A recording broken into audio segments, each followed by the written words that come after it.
So after the Celtics' big win here at Oracle Arena on Tuesday night, Kyrie Irving, following the game, said that the Celtics' long coast-to-coast flight was much needed. That long plane ride helped us out. I'll just say that. That long plane ride helped us out. You know, we needed it. We needed it. It was just, we were going to get to a point where we were just going to get tired of, you know, fighting each other, fighting in, you know, the outside world. It doesn't really matter. So we just want to come out here and just play basketball. This is our sanctuary, and we have to do everything to protect it. We can't let anybody infiltrate this. So. Of course, Kyrie has had an up-and-down couple weeks, his battle with the media, his battle on the floor with some of the Celtics' struggles. What do you see from Kyrie tonight, and what do you think about his comments talking about how the Celtics' long flights really did help them out? I love it. I love to hear that from Kyrie. You know, I love the fact that Danny Ainge was in his locker, you know, when he had to be there and sort of help him out. Also, probably had to talk to him about, you know, not saying too much to the media. Yeah. But, you know, I think for the most part, the bulk of that conversation probably had a lot to do with the 08 team, the history of being a Celtic, what it is to go through the trials and tribulations of being a leader, a young leader for a young team. And I think all of that resonated with him. And, of course, those long conversations with Brad Stevens. I think Brad Stevens can see eye to eye with someone like Kyrie Irving because of, you know, he's dealt obviously with kids from the collegiate level. Sure.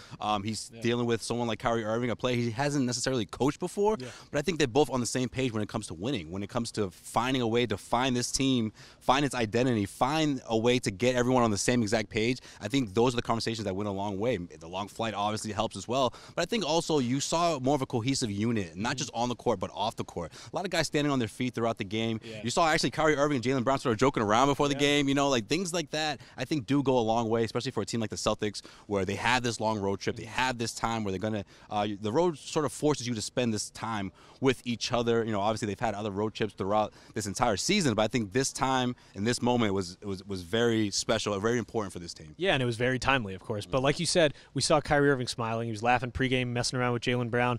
We also saw him smile during a game, which we haven't seen in quite a long time. I hate to make a big deal about that, but he took a charge down at this end of the floor, and he was laughing, he was smiling. His teammates were bashing him. They picked him up. I mean, it was pretty great. So clearly they were having fun out there.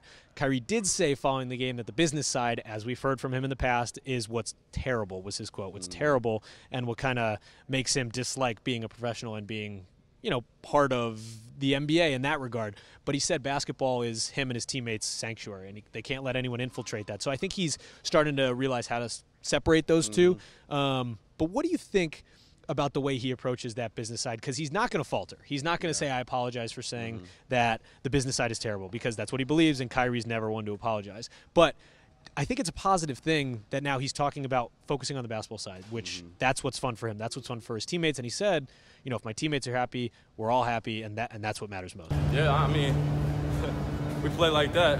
It's going to be tough to beat. I'm not too sure how many assists we had tonight, but we had over 35, I believe. So, you know, that's team basketball right there. That makes everybody want to do little things, you know. It's an exciting game, exciting games. And that's exactly what everyone wants to hear. It's what Celtics fans want to hear. They want to hear how are things doing, how are things going on the court, how are things going with your teammates, how are things going to get better, you know. I think when he talks about stuff like this, it's a distraction. At the end of the day, it is, you know. It's obviously comes with the territory. I mean, you're an NBA player, you're put on a pedestal, you're going to be under a microscope throughout the entire course of a season, especially when your team is supposed to compete for an NBA title. I just think that's sort of complaining about something that you can't necessarily change. It's something that's not going to change anytime soon. So this is exactly the Kyrie Irving that we need to see. We need to see someone who talks about his teammates, who talks more about on-court stuff, and leave all the other stuff behind you. You know, this is the turning point that we've been looking for. I do believe that this is that point. Is this team going to win an NBA title? I don't know. We'd have to wait and see.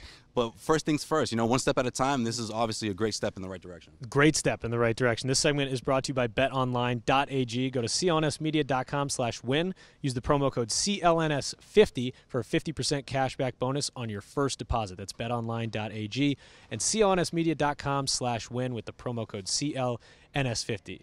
That does it for Josue and I here at Oracle. We'll be in Sacramento tomorrow for the second night of the Celtics back-to-back. Stay tuned to CLNS Media on Twitter and on the CLNS Media YouTube page.